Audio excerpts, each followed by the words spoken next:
안녕, 캣 전업이. 나야, 이 구역의 미친 고양이, 가시캣. 워너비들 할리우드 최고의 트러블 메이커 칸예 웨스트가 최근 여기저기 사과 투어를 다니고 있다는 소식이야. 칸예의 갑작스러운 사과라니 도대체 무슨 꿍꿍이가 있는 걸까?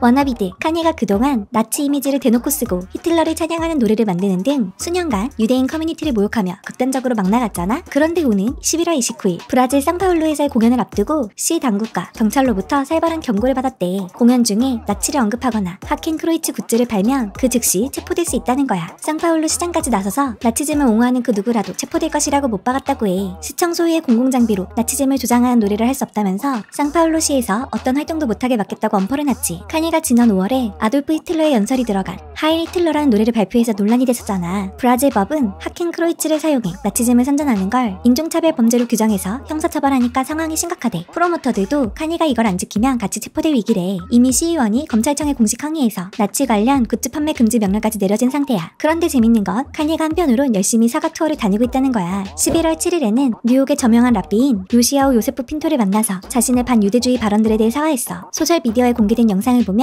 칸예가 랍비의 손을 잡고 깊이 후회한다고 말하는 모습이 담겼지. 칸예는 오늘 당신과 함께 여기 앉아 책임을 질 수 있어 축복받았다면서 이 모든 원인을 자신의 조울증, 양극성 장애 탓으로 돌렸어. 조울증 때문에 내 생각이 극단으로 치달았고 나 자신과 주변 사람들을 보호해야 한다는 걸 잊었다는 거야. 그러면서 자신의 정신질환을 부모가 없는 사이에 집을 엉망으로 만드는 버릇없는 아이에 비유하게 됐어. 부모가 집에 돌아왔을 때 집이 엉망이어도 결국 책임지는 건 부모 몫이잖아요. 왜냐하면 그건 내 자식이니까요. 라면서 말이야. 랍비 핀토는 통역사를 통해 칸예를 아주 좋은 사람이라고 부르며 안아줬대. 참고로 이 랍비는 뇌물수수 혐의로 이스라엘 감옥에 다녀온 인물이야. 2012년 이스라엘 경찰은 자선단체 조사와 관련된 자금 세탁 혐의로 핀토를 수사하기도 했는데 이때 랍비 핀토가 사건 정보를 얻기 위해 경찰 관리에게 뇌물을 주려다 가택연금에 처했대. 2014년엔 횡령과 뇌물수수로 징역 1년과 26만 달러의 벌금을 선고받기도 했다고 해. 언론 보도에 따르면 포브스 이스라엘은 2012년 이스라엘에서 가장 부유한 랍비 중 한 명으로 선정되게 됐지. 그럼에도 불구하고 칸예가 방문하고 며칠 뒤에는 래퍼 영서그가 맨해튼에서 랍비 핀토를 만나 영적 지도와 축복을 구하기도 했대. 2010년엔 르브론 제임스가 계약 협상 중 랍비 핀토에게 자문을 구했고 세션 비용으로 수십만 달러를 지불하게 됐다네.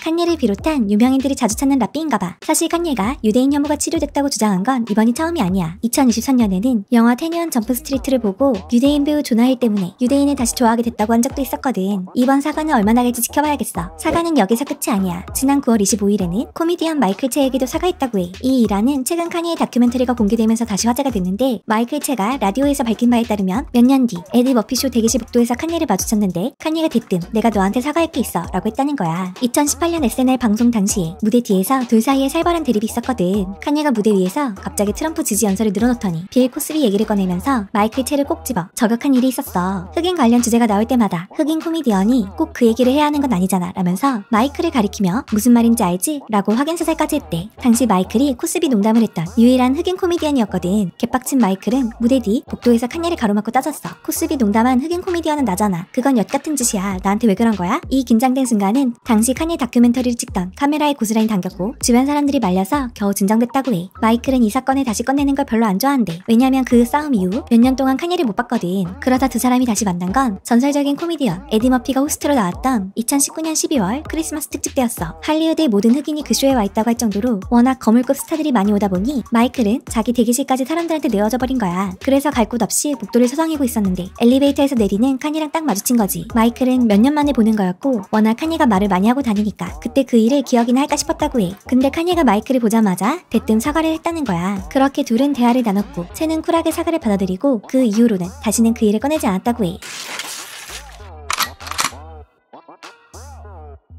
칸예가 이렇게 밖에서 사고를 치고 다니는 동안 전 부인 킴 카다시안의 속은 타들어가고 있나봐. 10월 23일 공개된 카다시안 패밀리 시즌7 프리미어에서 킴은 라이언 머피의 드라마 올스페어 촬영 도중 칸예와의 관계에 대해 아주 솔직하게 털어놨어. 킴은 이혼하고 나서 건선이 싹 나았었는데 최근 칸예 때문에 다시 도졌다면서 요즘 꽤나 시험받는 기분이라고 토로했어. 지켜야 할 걸 지키려다 보니 스트레스를 더 받았다는 거야. 사실 킴이 이렇게 스트레스를 받는 데는 이유가 있어. 지난 9월 공개된 칸예의 다큐멘터리에서 과거 칸예가 장모였던 크리스 제너에게 폭언을 퍼붓는 장면이 적나라하게 다양하게 공개됐거든. 참고로 이 다큐멘터리는 당시 18살에 불과했던 니코 발레스테로스가 카니의 허락을 받아 약 6년 동안 아이폰으로 3000시간 분량을 촬영한 영상이라는데 날 것의 감정이 그대로 담겨서 더 충격적으로 와닿기도 해. 2018년 백악관 방문 직후 카니는 약을 먹느니 차라리 죽는 게 낫다고 막말을 쏟아냈지. 그리고 크리스 제너에게 당신들이 날 거세하고 쓰레기처럼 느끼게 만들었어 라고 소리쳤어. 내가 약을 먹고 있었기 때문에 당신들이 빠져나갈 수 있었던 거야 라면서 말이야. 가족 중 누구도 내 병원 입원에 대해 책임을 지지 않았다고 주장하며 캐터넷에선 이 얘기가 많이 나오고 있다고 지적했지. 그러면서 크리스에게 내가 거짓말하고 있다는 거야? 라고 물었어. 크리스 제너가 그건 중요하지 않아 라고 대답하자 카니는 중요하다며 소리를 지르기 시작했지. 크리스가 아직 말이 다 안 끝났다며 캐터넷보다 우리가 어떻게 생각하느냐가 중요하다고 설명하는 동안 카니는 부엌 조리대 위에 있던 빨간 마가 모자와 스웨트 셔츠를 집어들고 다시 크리스에게 질문을 건넸어. 그래서 어떻게 생각하는데 당신이 내 정신건강에 영향을 미쳤어? 크리스는 울먹이며 그래 그렇다고 말하고 있잖아. 그리고 난 자네를 사랑해. 난 자네가 온전치 못한 모습인 게 싫어. 사랑해. 그리고 내 딸이 자네를 바라는 대로 자네를 사랑해줬으면 좋겠어. 이 영상이 캐터넷에 올라오자 많은 키티즌들이 충격을 받았어. 시케이씨도 처음엔 AI 영상인 줄 알았으니까 말이야. 시케이씨가 이 영상에 대한 반응 몇 개를 가져와 봤어. 소리 지르는 것도 충격적이지만 더 기괴한 건 그 순간에 카메라가 돌아가고 있다는 걸 다들 알고 있고 그걸 용인하고 있다는 거야. 관리자들에게 둘러싸여 있네. 영화 트루먼쇼의 현실판이야. 크리스 제너가 카니의 고함에도 눈 하나 깜짝 안 하는 걸 보니 이런 폭언이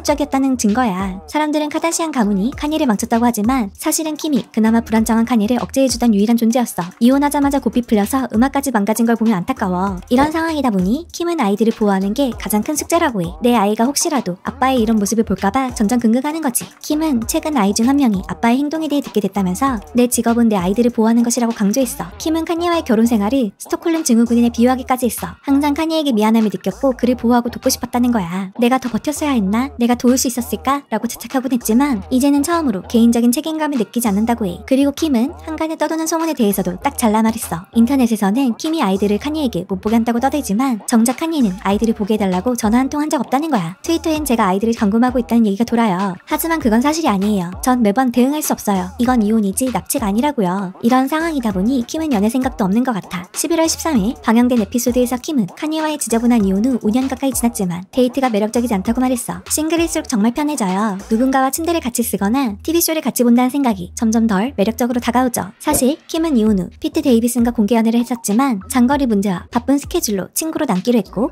2024년 3월엔 오델 베컴 주니어와도 스캔들이 났었지만 금방 흐지부지 됐었잖아. 드라마에 같이 출연하는 사라 폴슨이 당신의 인생에 로맨스가 꼽히길 바란다고 했지만 킴은 아직 마음을 열 준비가 안 됐다고 솔직하게 말했어. 사라가 킴이 자신을 과잉 보호하려 벽을 쳤다는 걸 느끼는 걸 알지만 지금은 닫아두고 원하는 것에 집중해도 괜찮다고 생각한대. 물론 자칭 희망 없는 로맨시스트로 영원히 문을 닫은 건 아니래. 적절한 사람이 나타나면 준비될 것이라지만 지금은 아이들과 커리어에 집중하는 게 편한가 봐. 지난 12월에 부동산 투자자와 잠깐 열애설이 났었지만 그것도 진지한 관계는 아니었던 것 같아. мя우웨이. 그런데 킴이 야심차게 집중하고 있다는 커리어마저도 순탄치가 않아. 킴이 변호사 알로라 그랜트 역을 맡은 라이언 머피 제작 드라마 올스페어가 11월 4일 공개됐는데 반응이 그야말로 처참하거든. 평론가들은 올해 최악의 TV쇼 뇌가 없는 수준이라며 혹평을 쏟아냈고 로튼 토마토지수는 무려 0%를 찍었어. 킴의 연기에 대해서도 뻣뻣하고 진정성이라곤 하나도 없다는 평이 지배적이야. 게다가 킴의 의상도 도마 위에 올랐어. 킴의 캐릭터는 극중 유능한 이혼 변호사 역할인데 글쎄 엉덩이 부분이 뻥 뚫려서 티팬티가 적나라하게 보이는 수트를 입고 나온 거야. 캐터넷에선 이 의상으로 난리가 났지만 킴은 틱톡에 드라마 속 자신의 룩에 대해 설명하면서 이 옷을 가장 좋아하는 의상 중 하나로 손꼽았다고 해. 한쪽은 체포 위기 속에서 뒤늦은 사과 투어를 다니고 다른 한쪽은 전 남편의 폭언 영상과 커리어의 호평으로 이중고를 겪고 있어. 과연 카니의 사과는 진심일지 그리고 킴은 이 난관을 어떻게 헤쳐나갈지 궁금해지네. 워너비들의 생각은 어때? 엑소엑소 가시켓.